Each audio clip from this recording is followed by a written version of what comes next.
Salvatorelli live. And also, we're going to be going live to one of our Fox News correspondents on the chaos in Libya. Gaddafi slaughtering his own people. What's the end game here, and where is our president? 629 on BHL.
Morning, Mike.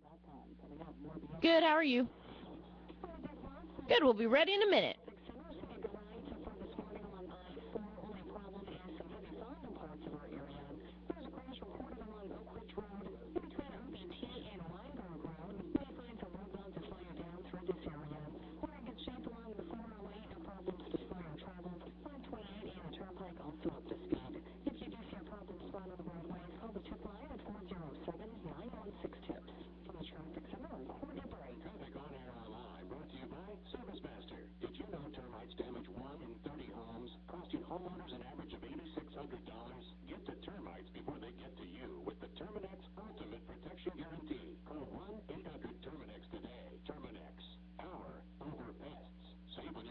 What was that, Mike? Is that better? From 540 WFLA, Orlando's 24-hour weather channel, with a good deal of sunshine out there. A lot of it now warming to some mid-80s. Okay, cool. We continue with a gusty south to southwesterly wind, dropping to around 60 tonight with a few clouds around and some patchy late-night fog. Weather is updated around the clock on 540 WFLA. I'm Jennifer Naramore from the Weather Channel. It's the Bud Man. He knows exactly what the trouble is. Call now. 407-916-5400. Toll free. 866-916-5400. All right, it's our daily Wall Street Journal report. Checking in with the editor of the Wall Street Journal Radio Network, our buddy Mike Salvatorelli. Good morning, Mike. Hey, a little later on, we're going to be all over the situation on how bad the housing market is, the private real estate market here and across the country. But you've got a story in the Journal today that's really interesting, and in contrast to this, signs of life in commercial real estate. That's right. We're seeing some long-stalled development projects bringing back to life, all thanks to an injection of fresh capital. This is coming from. Well, that means no construction for apartment, office buildings, shopping centers, and the like. And when you think about the building, you also have to think about jobs, too, involved. Now, I would say the improved economy is really pushing demand for new commercial space. At the same time, low borrowing rates and other investments are prompting investors to really seek high returns in real estate, thus the inflow of capital. Now, this turnaround comes even though many U.S. banks still are slogging through billions of dollars in commercial real estate loans because of the bank failures as well. Now, still, some of the largest U.S. banks are tiptoeing back into commercial real estate, which is good news. And surprisingly, JP Morgan Chase financed as much construction lending in the first 6 weeks of 2011 as the nation's second largest bank by assets in all of last year. That's amazing. It really is. Now, another good economic indicator, and the Journal's reporting on this now, a good economic sign, fewer bankruptcies. Yes, and you got to look at where are these bankruptcies, fewer bankruptcies, what part of the economy it's coming from. But the solid but improving spending that we're doing having a positive effect on small business. Recent data from credit reports research firm Equifax shows an 18% drop in small business bankruptcy filings during the fourth quarter of 2010 compared to the same time the year before. It is the sixth quarter in a row that filings fell. Now, experts cite stronger consumer spending for giving borrowing guidelines, which can help the small businessman really stay afloat. Hey, in the minute or so we have left, Mike, interesting story in the Wall Street Journal, because you cover everything. It's just nothing like the Wall Street Journal. Now, miniature golf may be a lot of things. Fun, kind of goofy. We got tons of courses down here in Orlando. But I never thought of miniature golf as being artsy. Apparently it is, and it's a pretty good business for some folks. That's right. Well, and right now, a lot of contemporary artists are using miniature golf as a springboard to show their artistic talents. And you'll see artists popping up in past year putting interesting little items and artistic things in places like Salt Lake City, San Diego, even in New York and Governor's Island, Grand Rapids, Michigan. Curators say the chance to play with art brings visitors who would never dream of going to a typical museum exhibit. So they'll go to where miniature golf. Well, apparently, in some cases, they actually incorporate their eclectic artware into the obstacles that you have to go through as a miniature golfer. And also, there's an Orlando guy profiting off this trend, combining miniature golf with art galleries. Bruce Miller crafts fiberglass critters for mini golf courses right through his Orlando business, Creation Wiz. And I knew that the Wall Street Journal wouldn't miss out on pointing that out. That's right, and it's fascinating because here's a chance for an artist to really show what his value right through a golf course that is miniature. So it's a fascinating little item in our paper, but it's quite fun to read. Now a daily feature of Bud Hedinger live at 6:30 in the morning every day. The Wall Street Journal with Mike Salvatorelli, and we love our partnership with you folks. Your frequent presence on 540 WFLA in the mornings and in the afternoon. And we'll catch you tomorrow, same time, same station for your Wall Street Journal report. Okay, Mike? Absolutely, but have a good one. Thank you. Thank you very much. And at 6:39 here on BHL, we're going to be looking ahead here in the next couple of segments to the chaos in Libya, where Muammar Gaddafi, who's been entrenched in power, this maniacal, delusional dictator for 42 years, he says he's willing to die as a martyr. He went on this rambling speech, blasting the United States, everybody else claiming that he has all kinds of support, which seems to be vaporizing around him, also threatening to shut down his entire oil drilling operation there. He supplies 2% of the world's oil needs, but everybody is so spooked in the markets by what's happening in the Middle East that oil prices on the markets have spiked 8.5% in one day. Is setting the stage for what looks like it's going to be a really frightening, almost overnight jump in your gasoline prices of maybe 25 cents, experts are saying, next week. Now, also,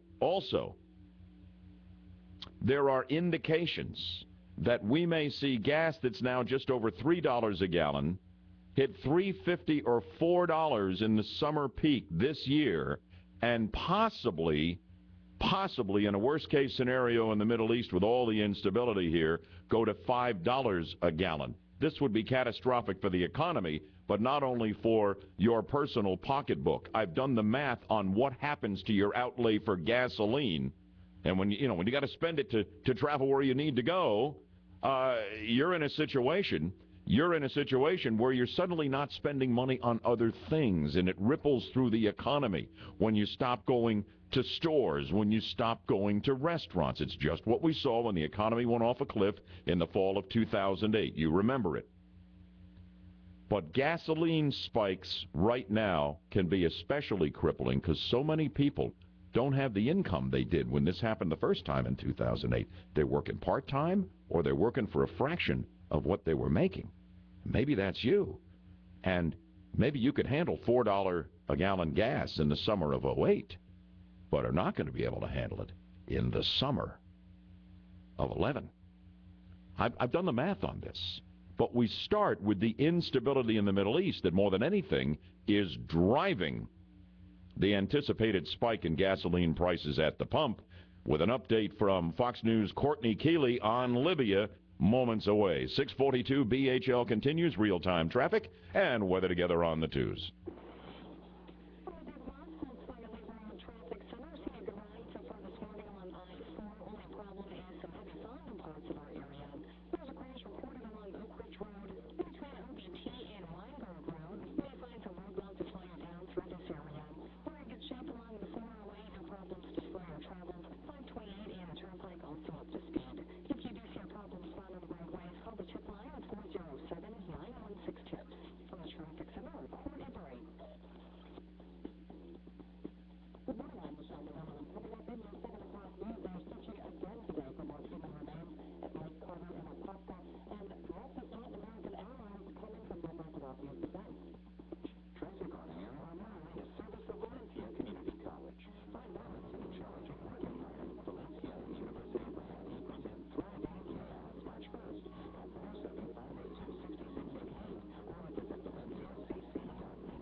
Patchy fog this morning, burning off. Sunshine today, very pleasant. Not quite as warm as yesterday. We top out at 78 in Orlando, and it is 60 degrees here in Orlando.